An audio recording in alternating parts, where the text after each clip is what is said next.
दरम्यान मुसळधार ते अतिमुसळधार पावसाच्या इशाऱ्यामुळे खबरदारी म्हणून मुंबई, नवी मुंबई, रायगड, रत्नागिरीतल्या शाळांना सुट्टी जाहीर करण्यात आली आहे।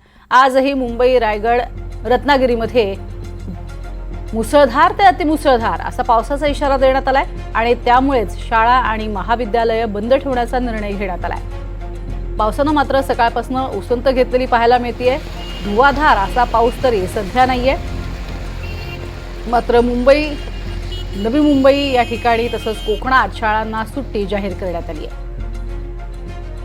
तर ग्राफिक्सच्या माध्यमातून आपण एक नजर टाकणार आहोत कशा पद्धतीनं राज्यात कुठे कुठे शाळा बंद आहेत। मुंबईतल्या सर्व शाळा महाविद्यालयांना सुट्टी जाहीर करण्यात आली आहे।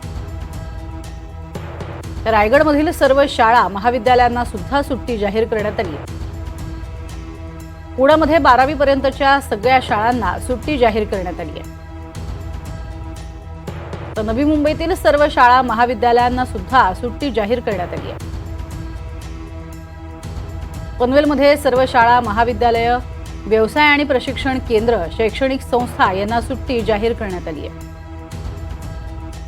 ठाण्यामध्ये 1ली ते 12वी पर्यंतच्या सर्व शाळा आणि महाविद्यालयांना सुट्टी जाहीर करण्यात आली आहे। त्यामुळे राज्यात आपण बघतोय कुठे कुठे शाळा बंद असणार आहेत। तर मुंबई तसंच पुणे, नवी मुंबई, ठाणे आणि रायगड, सिंधुदुर्ग या ठिकाणी शाळा, कॉलेजेसना सुट्टी जाहीर करण्यात आलेली आहे।